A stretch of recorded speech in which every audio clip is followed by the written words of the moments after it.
How to Be a Happy Hippo, written and read by Jonathan Shipton.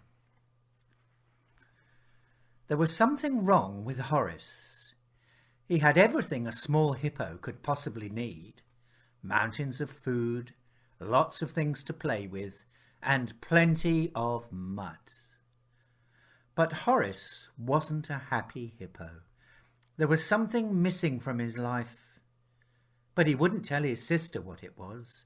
He wouldn't even tell his mum.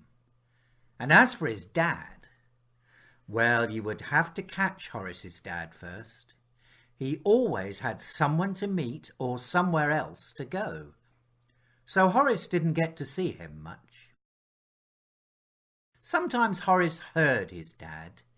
He even smelt him once in a while. And if there was a blue moon, he sometimes got a kiss at bedtime. But all this wasn't enough for a growing hippo. Horace wanted to learn about crocodiles and how to walk along the bottom of rivers without anyone noticing, and how to hold his breath. But most of all, he just wanted a nice long wallow with his big round dad. Poor Horace. He tried very hard to catch his dad, but he had no luck at all. Whatever Horace did, Mr. Hippo just wouldn't stop. There was always someone to see or somewhere to go. Horace got more and more fed up. Then one morning, when Horace asked him to play, Mr. Hippo surprised everyone by saying, "Okay." "Yippee!" cried Horace, and he gave his dad a big hug and asked him when. Mr. Hippo scratched his ear and said, I think I can manage this afternoon."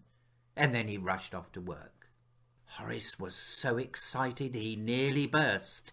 He spent the morning getting everything ready. He could hardly wait for his dad to come home. What a happy hippo Horace was. He waited, and he waited. He waited until the sun set. He waited until the first star began to shine. But still there was no sign of Mr. Hippo. When Mrs. Hippo came to look for her little son, she didn't have to ask him what was wrong. Poor Horace was so fed up, there was only one thing he could do. He waited until all the big hippos had gone to bed, and then he tiptoed down the jungle path in the pouring rain. Halfway along the path, Horace stopped. He drew a circle in the mud, and then he began to dig. And when the hole was really good and deep, he scrambled out and carefully covered the top with sticks and grass and leaves. Then he crept back home again and fell fast asleep.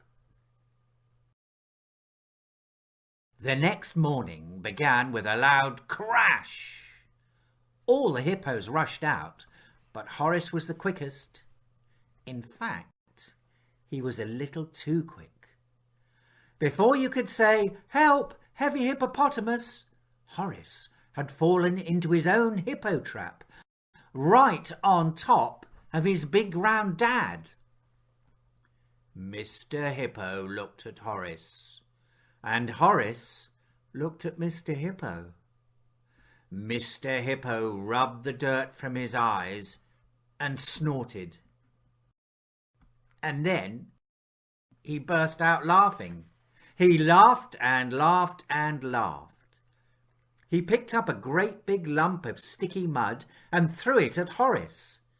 So Horace picked up an even bigger, wetter lump and threw it back. It must have been wonderful mud, because they carried on all morning. You never heard such a pair of happy hippos. After lunch, Horace and his dad rolled on their backs and chatted about big round hippo things like underwater bubbles and hairy legs, and how to walk along riverbeds.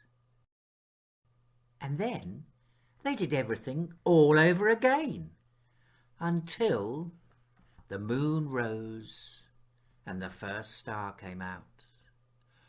By this time Horace was so tired that Mr. Hippo had to carry him home to bed.